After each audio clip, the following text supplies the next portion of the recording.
So I want to talk about independence in academia. Can a professor who has reached the zenith of his or her profession survive outside the establishment?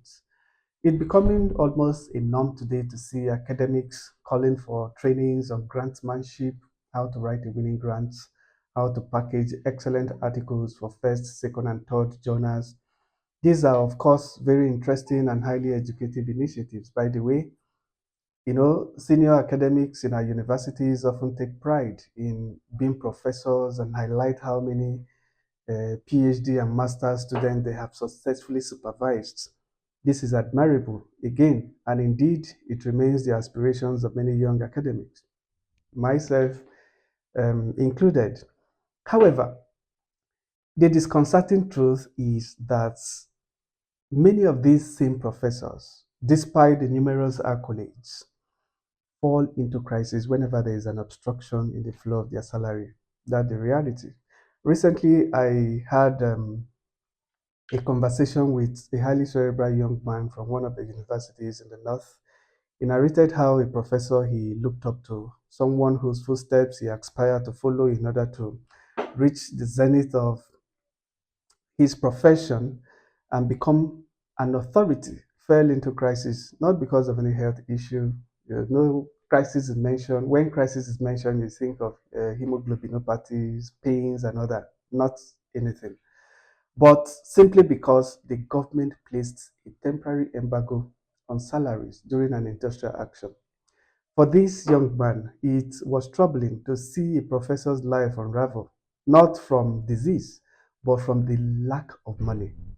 And so, for the uptime time, he questioned the end of becoming a professor in the Nigerian university system. But the truth is that it's not even about Nigeria. It's about you surviving outside an institution as a professor, as a researcher.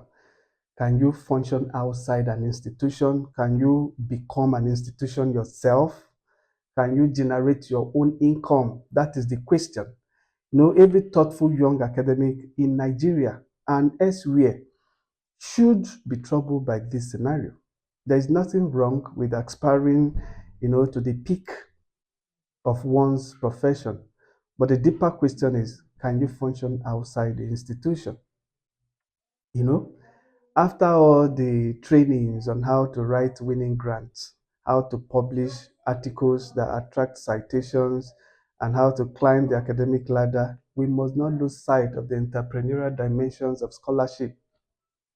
This requires a translational mindset, transforming our well-packaged articles into patents, innovation, and wealth that generate residual income.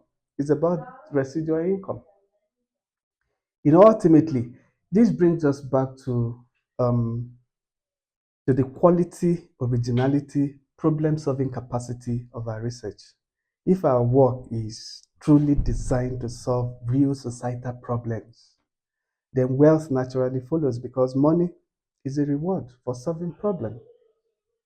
But if our research is merely tailored to satisfy the establishment, then we risk ending up in the very predicament described earlier. As academics, our contentment should not be tied merely to titles and positions, doctor, professor, associate, exam officer. No, we should think of logic.